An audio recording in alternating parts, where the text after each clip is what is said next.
Hello, ladies and gentlemen. Alan Oliver here. It is now about 6 weeks, or a little over 6 weeks, since I posted my last video on this matter of the defrauding of the court to steal William Oliver's estate.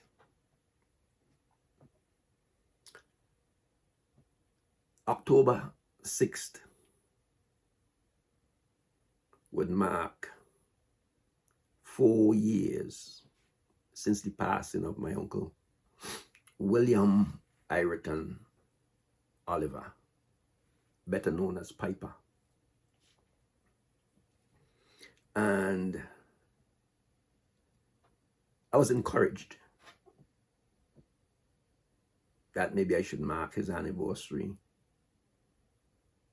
by starting to tell the actual story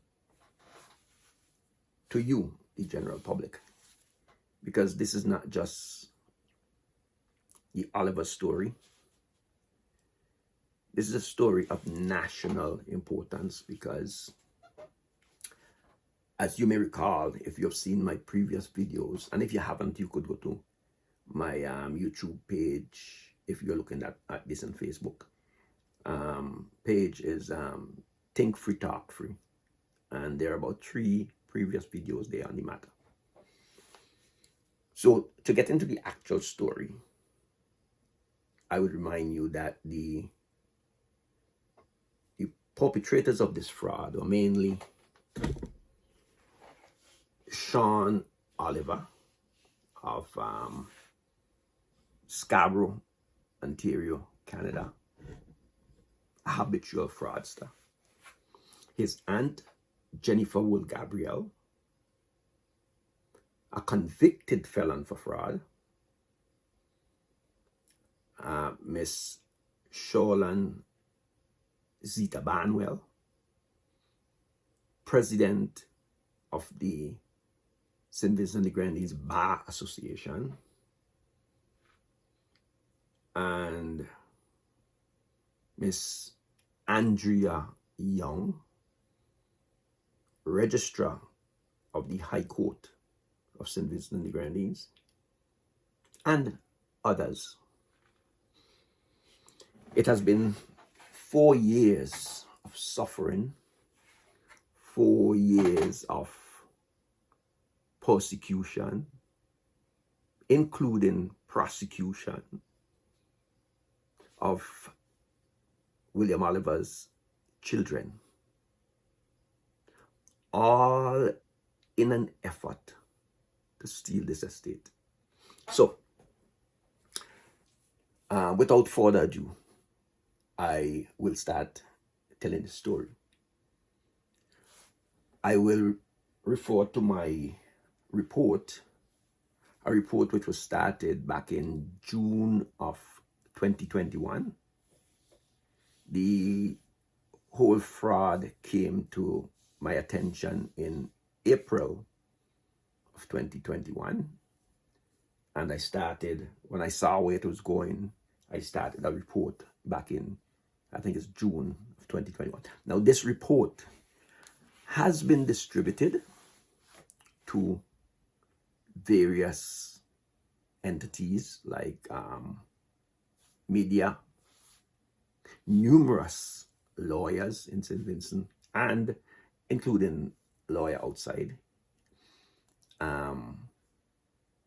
clergy,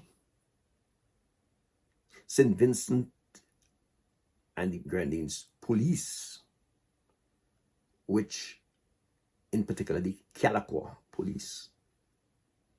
I have raised the issue publicly on social media and directly at some politicians. However, the magnitude of this fraud, I think, is the reason why nobody wants to touch it. So, I will resort to my report, but the report is only part of the story.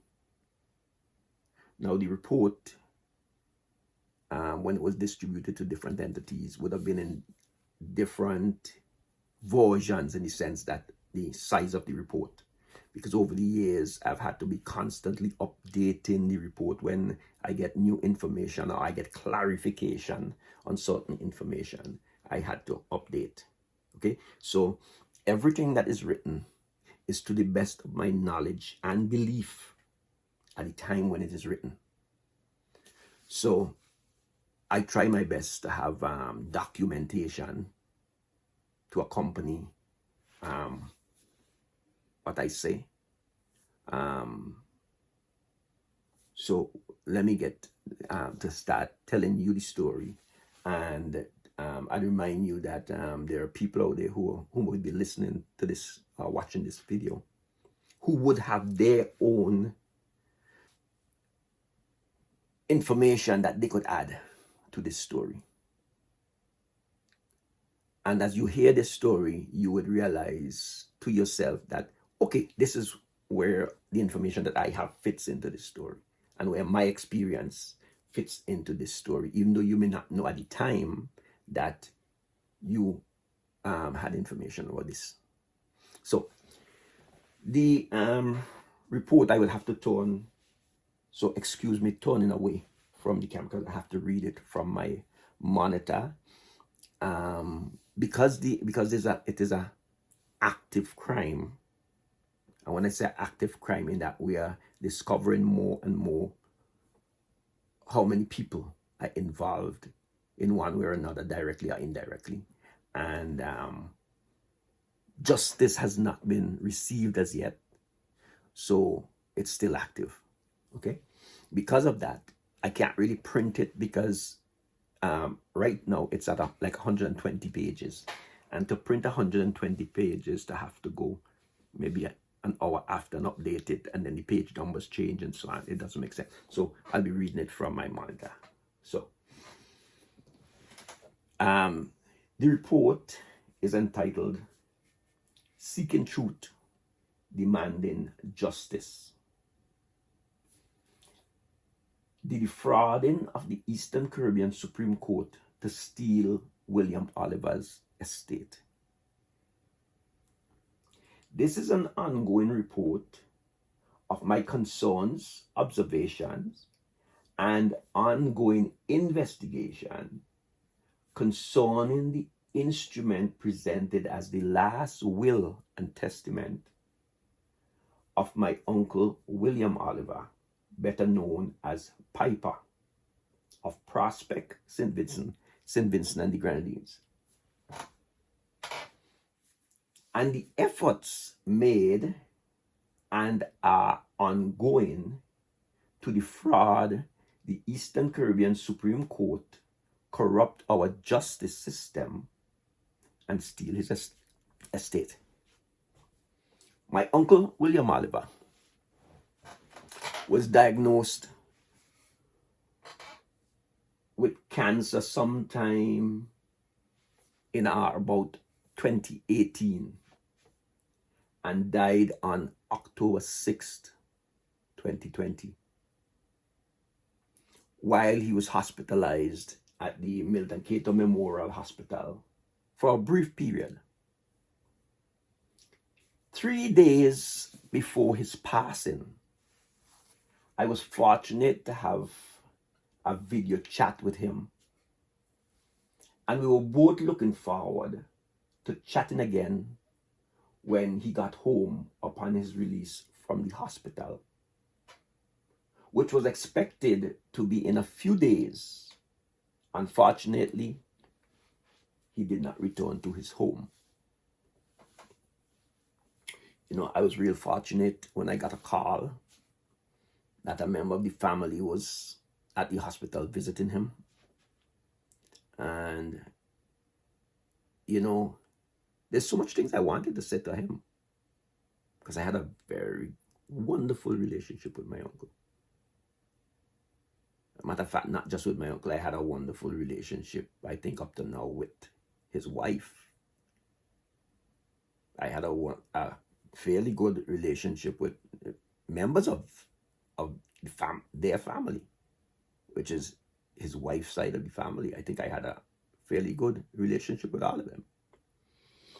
But it was good to talk to my uncle. It wasn't nice that he was in the hospitals when I was speaking to him, because the last time I'd seen him before that was 2017. And that was the last time we had a chat, sat down and had a chat, and so on. But because it was in the hospital, I was kind of restrained on holding much of a conversation as to what I would have liked to say to him if I had known that this was the last time I was going to see him. But we go on. Before his passing, concerns were raised that William Oliver's attempt, my uncle's attempt, to have his name inserted on his son Kenton McInnes, also known as Kenton Oliver's birth certificate, was deferred due to Kenton's failure to rendezvous with his father, William Oliver, in Kingston after a very tiring shift at work. Now, when my uncle William Oliver got ill, his son Kenton actually became more active in assisting his father on the job. My uncle was a fisherman, but he had a regular job, and I would go a little more into detail with a bit of that later. But that job was related to the everyday functioning of our society in St. Vincent, But I'll explain that a little later. But what happened is that as his health deteriorated, his son, Kenton, did more of his duties along with his crew, right? And Kenton did tell me that day in particular, he got home and he was tired, and his father called him and said, "Hey, come, meet me in town, and then we go to the registry or where it is supposed to go, and let me put my name on your birth certificate." Kenton explained to him that he was tired and if they could put it off for another day. Unfortunately, the day never came that they went back to try to get it done. But, however, a subsequent attempt to have the process done at the hospital was facilitated by Dean Otis Nichols of the Anglican Church as the intended witness to a deed poll.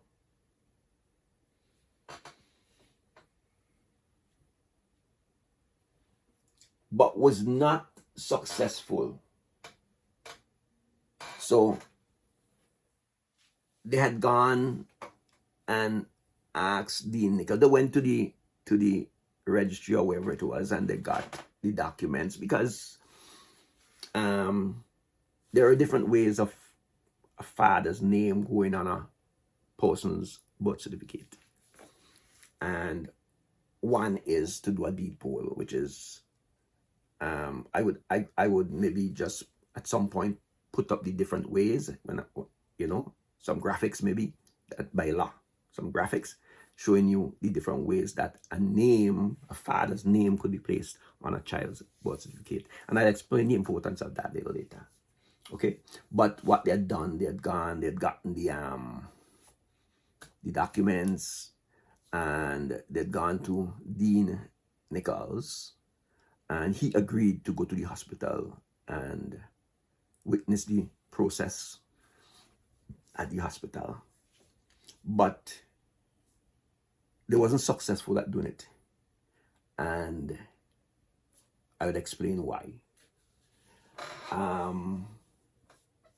was informed, and I was informed by Kenton that his father, William, explained to him the following day that the individuals at his bedside were wearing masks, and he was uncomfortable signing any document as he was not sure who they were.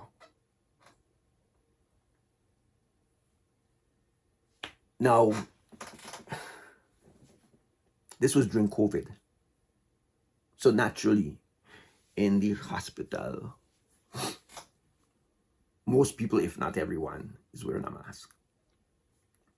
And my uncle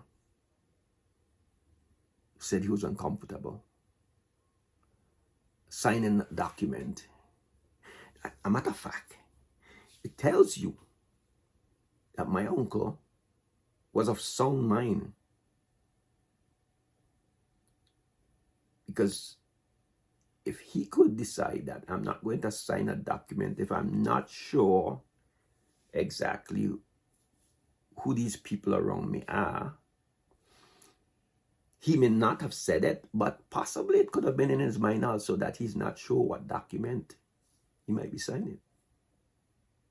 And that has to be somebody of a sound mind to decide that.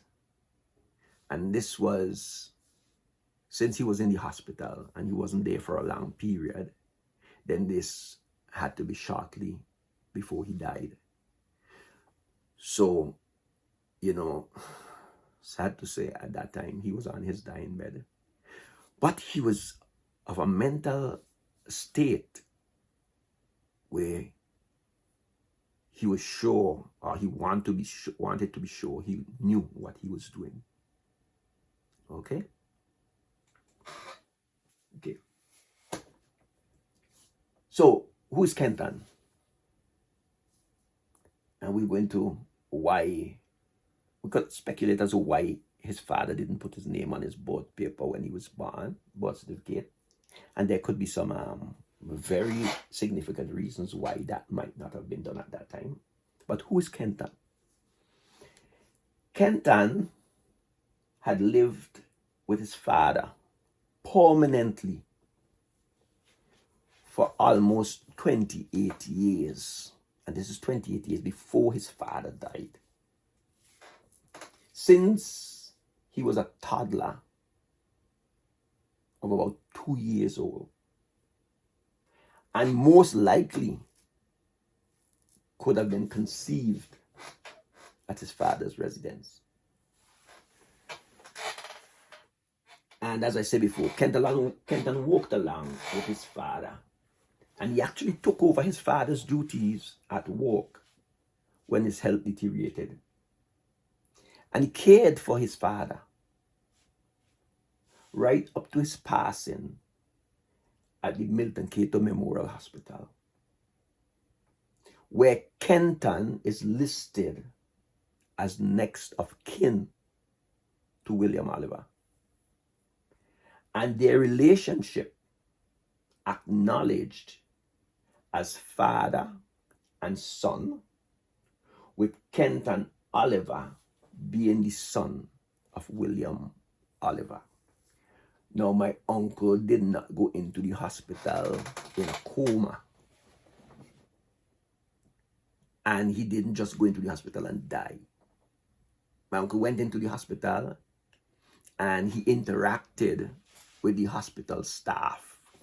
And when I say the staff, I don't just mean the medical staff, even the cleaners, the custodians of the because he interacts with everybody. I haven't met anybody who really had negative to say about my uncle. He wasn't perfect. None of us are. But I haven't met anyone who had anything negative to say about him. You know, when you see his if you choose to look at it, his funeral service, or even his eulogy, which was written and delivered by Sean Oliver. And I am going to post it here so that you would get a better picture of what his children have had to endure from basically from day one. Yeah, everybody liked my uncle. So when my uncle went to the hospital, he would have interacted with the hospital staff and would have said, "This is my son, Kenton Oliver." I don't even think he would have said, "This is my son, Kenton McInnes." Most likely said, "This is my son, Kenton Oliver," because the hospital has it on record and I have documents from the hospital. And nowhere on those documents I see the name Kenton McInnes. I see Kenton Oliver. I could just double check here. Yep, the documents. Kenton Oliver, the hospital known as Kenton Oliver. Okay, so I will go on. Now, when I got the call that my uncle died,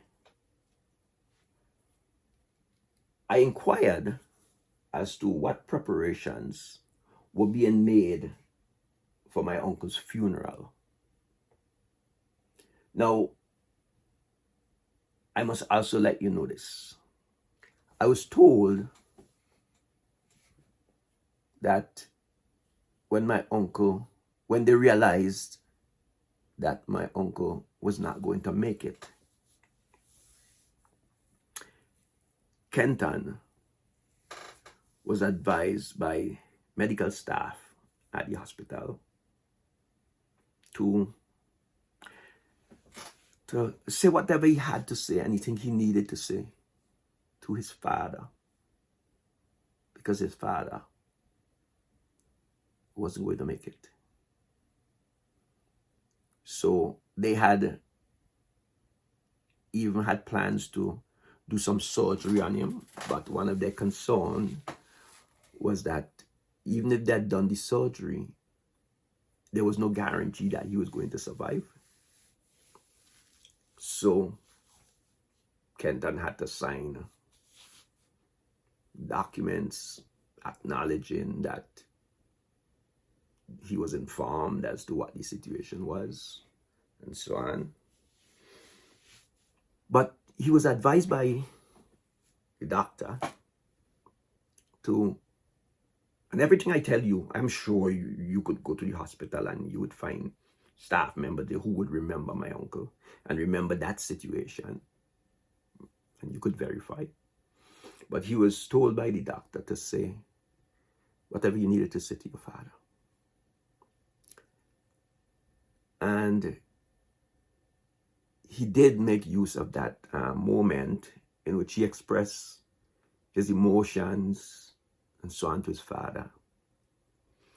Now, Kenton and his father had lived alone for, like I say, about 28 years. But there were people who stayed with them because they were hired to take care of Kenton or to work with my uncle and so on. And he and his father had a very close bond. But you know, when children get to like their teenage years, maybe it's a natural thing. That's how nature has us, that the bond in most cases tend to start to show some little cracks and crevices, and it starts to break. I think this was specific so that each of us could leave the nest at a certain time and go off on our own. As you know, so you get married and you leave your mother and your father and you cleave on to your wife. You're not that tied to your mother's apron string, as they say, and so on. So with his father, as with most teenagers, when you get to a certain age, then there start to be a little friction because teenagers start to see the things different. As a matter of fact, at that time, teenagers tend to believe that they're the smartest people in the world, you know, and they believe that even their friends' parents are smarter than their parents. And conflict, it is natural within families. If you have not had any kind of conflict with any of your teenage children and the adults and so on, or you don't know of anybody who had, I would like to say you're fortunate, but at the same time, I say you have not seen the realities of life. So growing up, through the years, he and his father would now see eye to eye, the teenage and the young man as he got into his early 20s and so on. And from there, he wants to, kind of like everybody else, wants to build a bond with your peers and so on, And yeah, but when his father needed him, he was there. Okay? So he was told, take this moment and kind of make things with your father. So he had to express his emotions to his father. It could not have been easy, knowing that you have to accept that your father is dying. And whatever you say to your father now is the last thing you ever get to say to your father. I could tell you I personally have had that experience where I was called hours before my father died. But I was in one country and he was in another. We're fortunate that modern technology allows us to communicate with loved ones this way.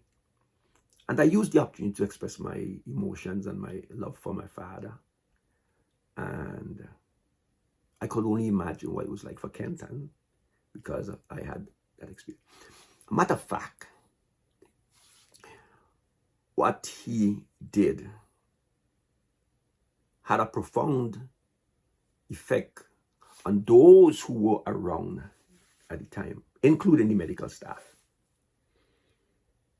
Because, among the people who would visit my uncle, among the friends and family, was Rafik Dunbar and his wife, Jean, I'm not too sure exactly what her name, how it thing, but I think Jen. And she was so moved that she congratulated Kenton on their way out of the hospital.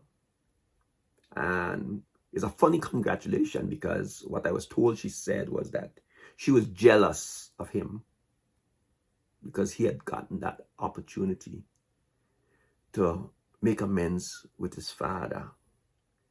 And I don't know if she had an issue where she feels that she was denied that opportunity for some reason. I don't know.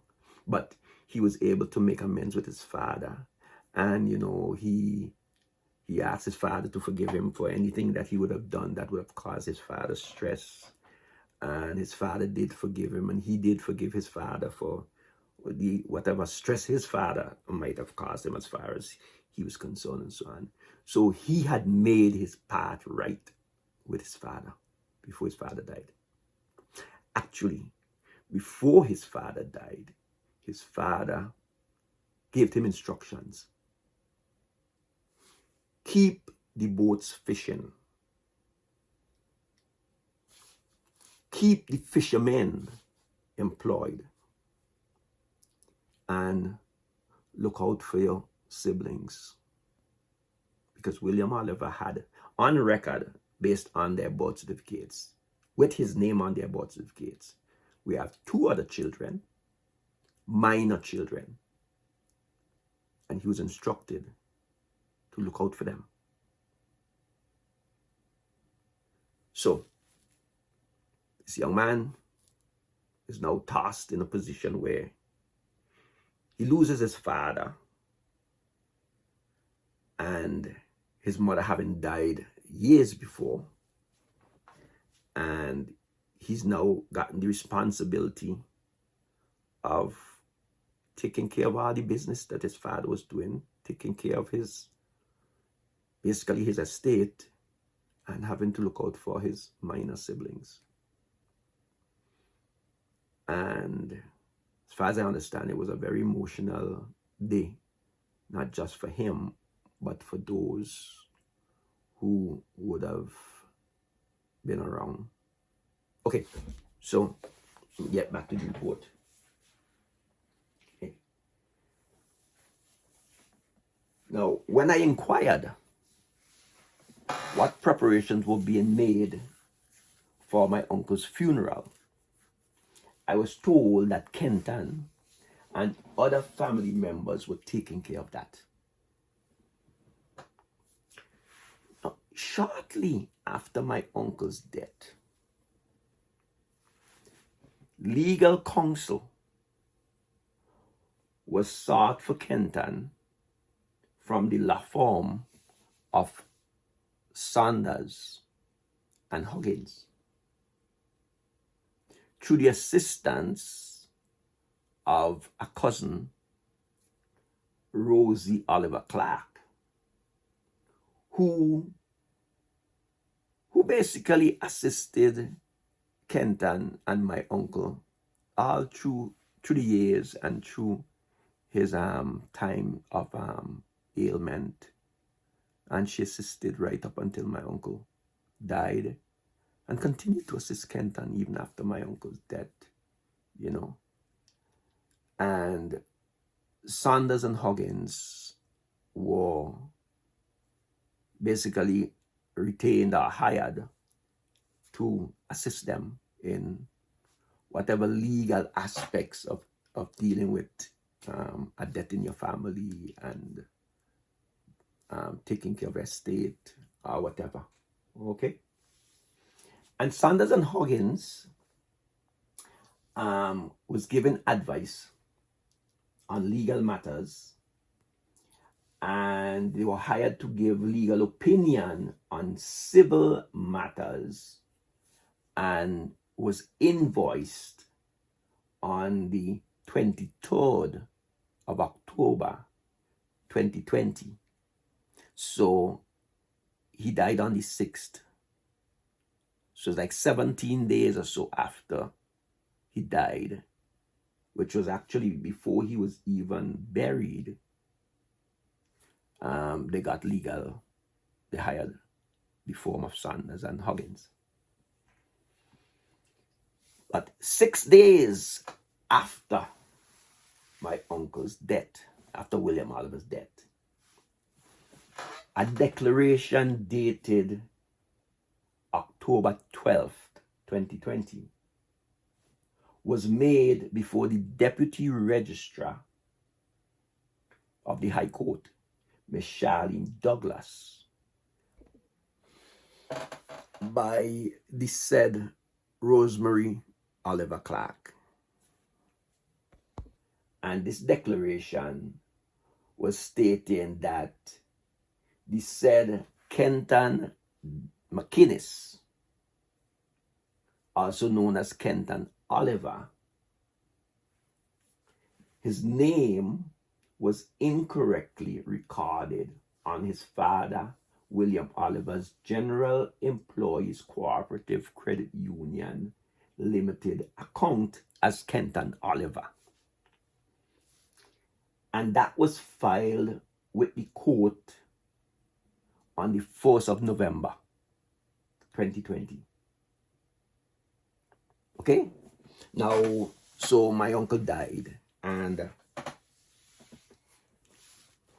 they have a funeral to take care of. They're making preparations for the funeral and so on. So they go to the credit union, because more than likely, I guess my uncle would have death benefits at the credit union and so on. But the problem is, on the credit union account, my uncle has Kenton's name as Kenton Oliver. But Kenton's ID says Kenton McInnes. Now, and I want the public, the general public, to pay attention, because many of us take for granted the importance of our names and the names on our birth certificates and the way they're spelled. These things at some point creates a problem. Sometimes you go to the registry to register a child's name, or you go to an insurance to take out a policy or something, and you don't have the correct spelling of the name. Sometimes the people behind the desk tend to take advantage of their position, and they sometimes tend to spell the name how they think it should be spelled. Unfortunately, there are often many of us on the other side of the desk who we aren't even sure of the exact spelling of the name. I've known of cases where close to my family, where an insurance policy was taken out in the name of an individual. That's what the individual is known as. And when the individual died, they couldn't claim because the birth certificate or death certificate didn't have that name. That was not the individual's actual name. So at this point, I'd advise most individuals, if you don't have your father's name on your birth paper, make an effort to get your father's name on your birth, and I'll explain to you why a little later. This is a beautiful case. This whole case, when you finish hearing this story, is a beautiful case study for everyone. So because Kenton ID said Kenton McInnes, and the credit union account had him, he was there as the beneficiary to William Oliver's credit union account. And it's listed, beneficiary, Kenton Oliver, relationship, child, percentage, 100%. Okay? Now, I must admit, I never knew Kenton as Kenton McInnes until this thing came up, until I saw the documents, the court documents, and I saw this name, Kenton McInnes. I'm like, who is Kenton? I said, no, it's Kenton. Because all the years that I've known this child, since he was about maybe 2 years old, I've only known him as Kenton Oliver. I have never known him as Kenton McInnes. So they had to go to the registry, and before the deputy registrar, they had to sign a declaration saying that Kenton McInnes and Kenton Oliver is the one and same person. It's just that it states that his name was written wrong on the thing. But I honestly don't think it was written wrong. I think when my uncle might have put him there as his beneficiary, he was carrying Kenton Oliver. So I think my uncle put the name that he had him as, not that he put the wrong name. And I will explain to you where that wrong name thing came in after, years after. Okay? So, like I said before, besides his commitment to his father, instructions to take care of the boat and so on, he was instructed to look after his siblings. Okay? Kenton was also instructed by Mr. Stephen Huggins of the law firm Sanders and Huggins of his responsibilities as trustee to his father's estate. Now, if you look up who's a trustee, it will tell you how somebody becomes a trustee.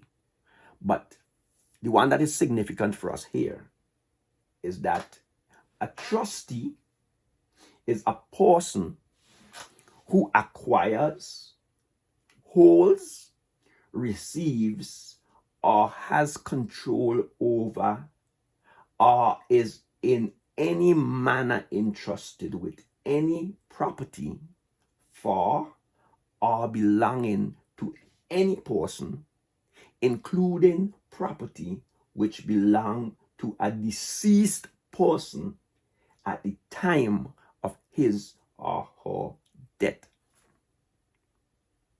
So if this is legal by law, Kenton becomes the trustee of William Oliver's estate, with William Oliver having died, leaving Kenton in charge of everything.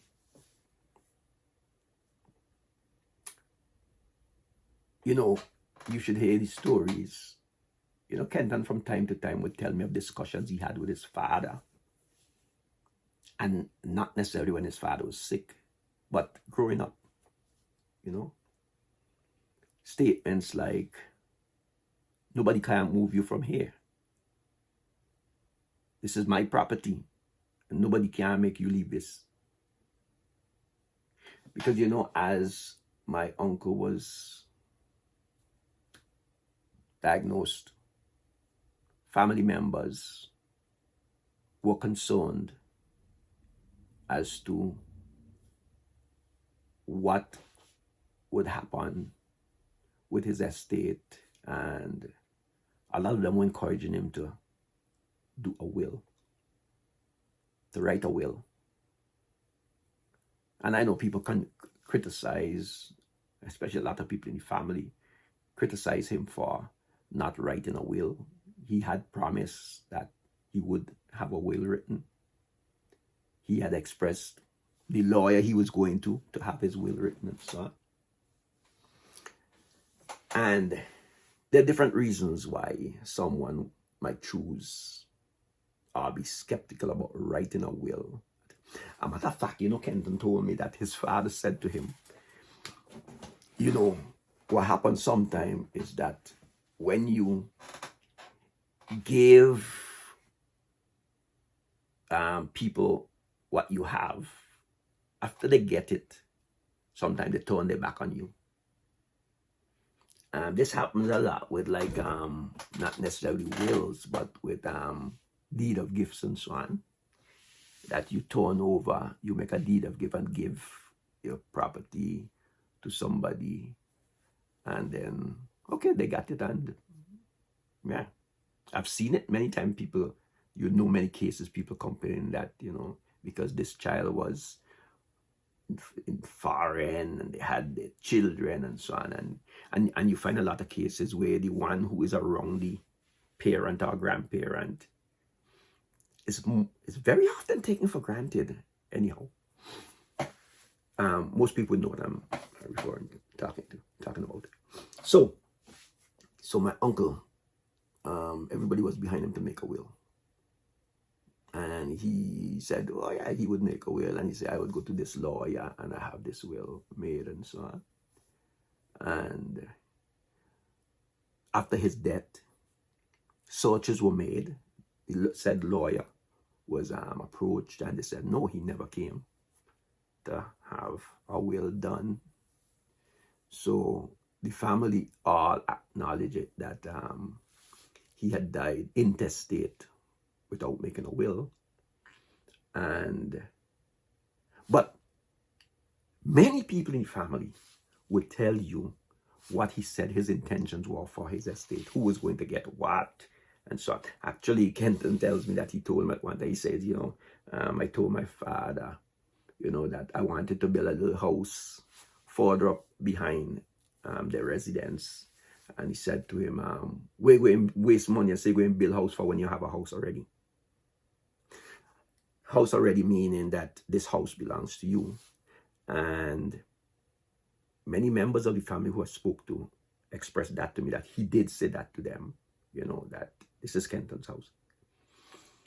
So Kenton is now, as instructed by his lawyer, Mr. Stephen Huggins, in charge of this estate, which includes house and land, the fishing boats, and the responsibility of looking out, assisting his siblings, minor siblings.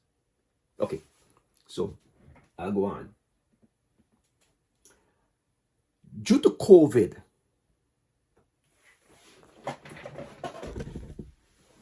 due to COVID-19 restrictions, William Oliver's son, Sean Oliver, and that's Sean Oliver, who's living in Canada. He's living in Scarborough, Ontario, Canada. His son Sean Oliver was delayed in Canada, where he had resided for the previous 32 years,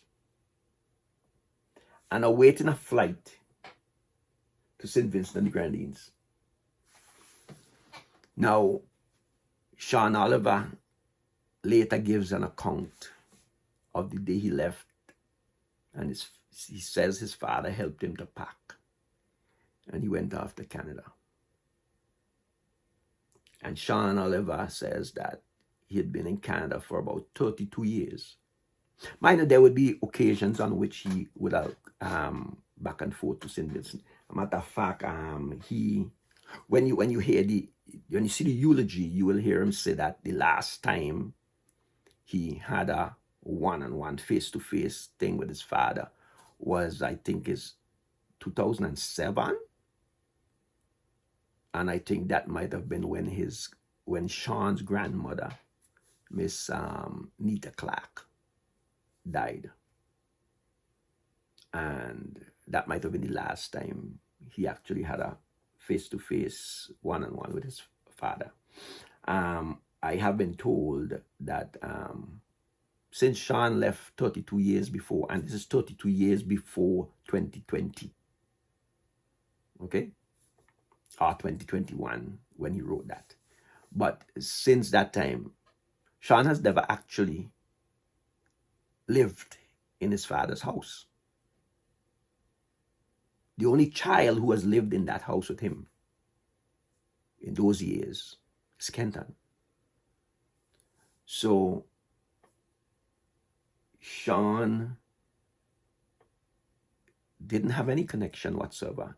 A matter of fact, family members have told me that Sean had expressed to them that he actually really didn't know his father.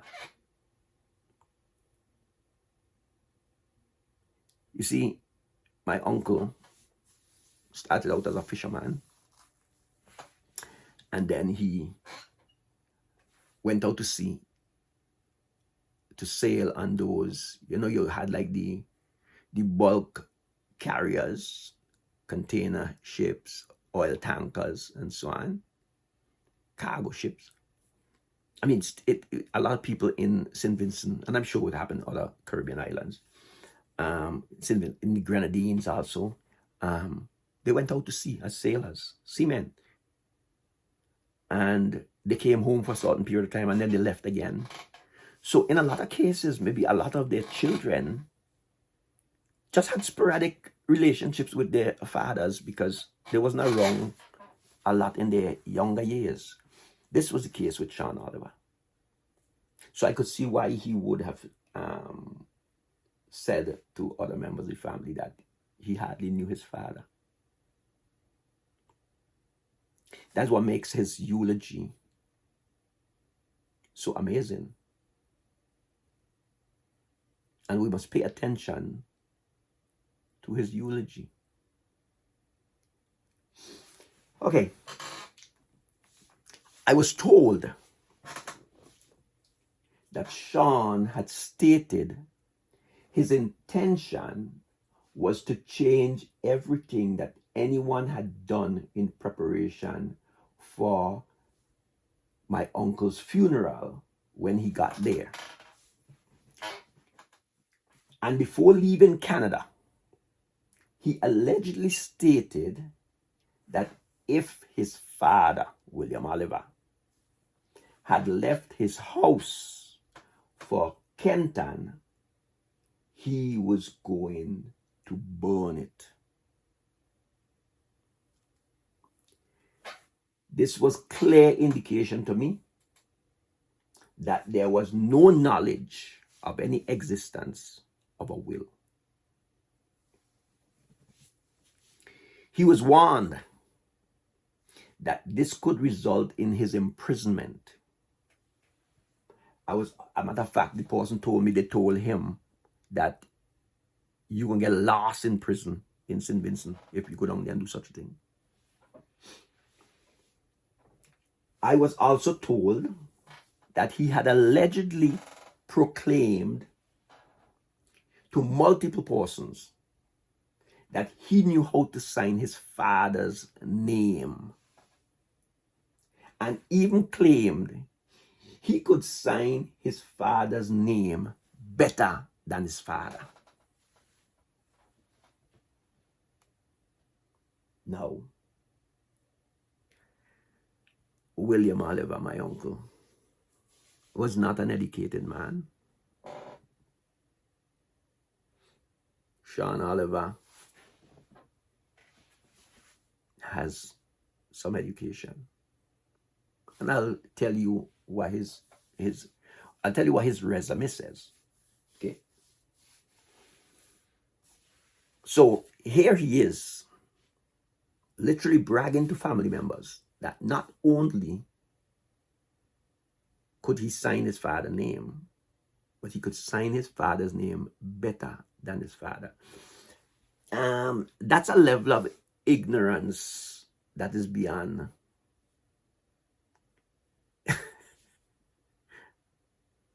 Now, if you are going to forge somebody's name, the last thing you want to be able to do is to forge it better than they can write it. But Sean Oliver is the educated one. Hey, I'm not as educated as any of these guys. Okay, that's just I got a disclaimer right here now. So anybody who assumes that, like I said before, I'm not a lawyer, I'm a carpenter, and this is not in any way demeaning what a carpenter is, because I would never do that to myself and others in my profession. I mean, as menial as some professions may seem, all of us have our place, and all of us could excel at whatever we choose to do in life. Unfortunately, some people believe that because they are more educated than others, that they're more intelligent. And that results in pride, and that pride turns into arrogance, narcissism. So I think we have a picture here of where Mr. Sean Oliver mindset is. I'll go on. Now, the individuals who have relayed this information to me, well, at the time when they relayed this information, they were willing to sign, and I do believe they're still willing to sign affidavits to having such conversations with Sean Oliver. Now, on arrival in St. Vincent, and after a period of quarantine, Sean proceeded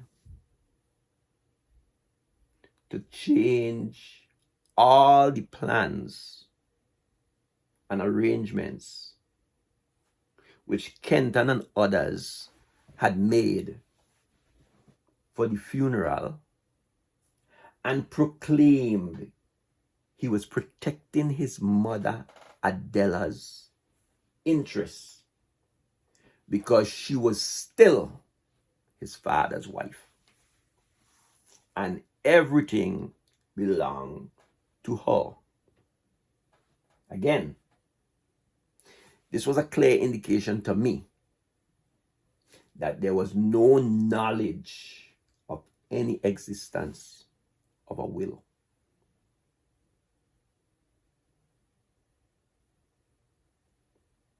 Now,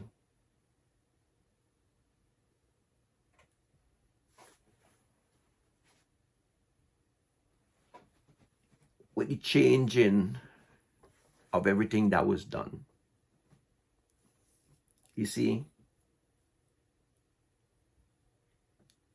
I was told that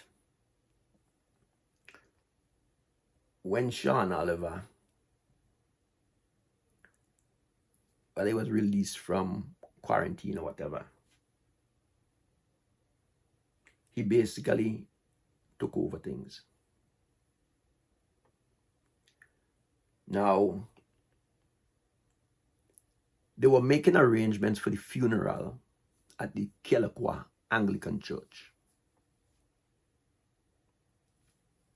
The Kelekwa Anglican Church, I could say, may consider to have been the home church of the Oliver family. And that is the Oliver family. We grew up in the Ratamel, Prospect, Kelekwa area. Okay?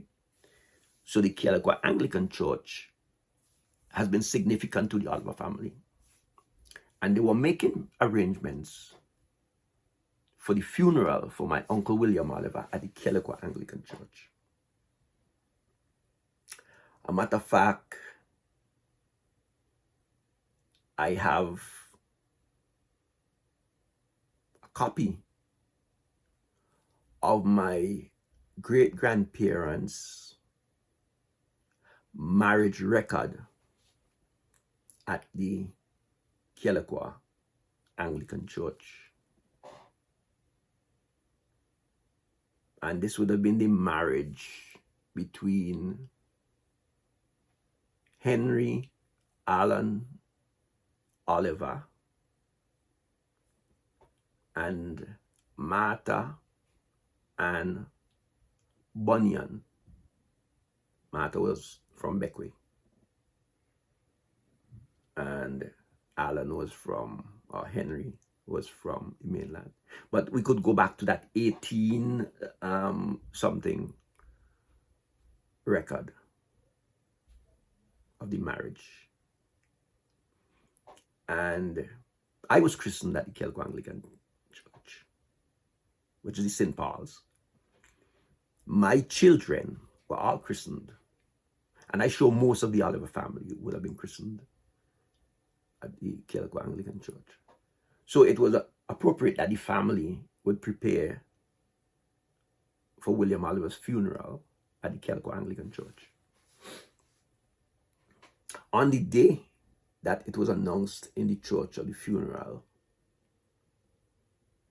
that announcement had to be changed, and the relevant authority who's making the announcement was informed that no, the funeral had moved to the Kelekwa Methodist Church. Matter of fact, Sean Oliver claimed that the reason why he moved the funeral to the Kelekwa Methodist Church is because his mother and his father were married at the Kingstown Methodist Church. Now, mind you, his mother was not there, or was not going to be there for the funeral. His mother had, these are my words, abandoned her marital home decades before. In legal well, I wouldn't say legal documents, because I don't know if the document I have actually made it to the court. But in documents that I have, it shows that she was referred to in those documents as my uncle's estranged wife. So, the funeral was moved to the Methodist Church. The amazing thing is, I understand that Sean Oliver and his aunt, Geraldine Crease, Geraldine was very close to my uncle. She assisted my uncle, which is his sister-in-law. She assisted my uncle in a lot of his business dealings, assisted him with writing letters and all that kind of thing. And yeah, even when he was in the hospital and so on, she was a regular there and so on. They had a very good relationship. So I understand that Sean and his aunt showed up at the Calico Anglican Church where they were preparing for the funeral to get Kenton to go to the funeral home to pick out a coffin. So they went to the funeral home to get a coffin. And while they were there, Sean, I understand, decided he wanted to see the deceased. He wanted to see my uncle's body. And so I don't know what he procedure at the funeral home, but anyhow, amazingly, I was told that he actually grabbed onto the big toe of the deceased and said to him, "I come for all the money that you leave behind."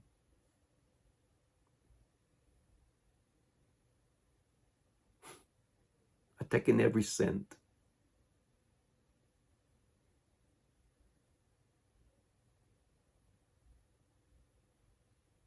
And when I asked, "Are you serious?" I said, "Yes, that's what he did. That's what he said to the deceased. I come for all the money you left. I taken every cent." When I asked what his aunt did, I was told she laughed or something.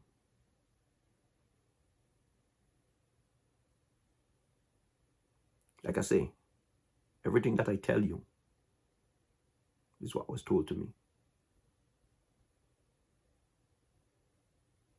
Now, shortly after that, they had picked the coffin. Sean and his aunt went back and changed the coffin to a cheaper coffin.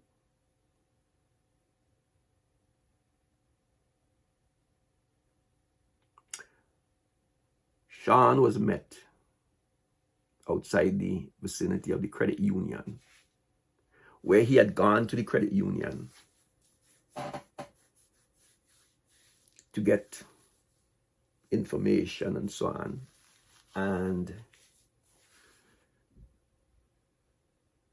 I was told that he was told by the credit union authority, "We cannot give you any information at all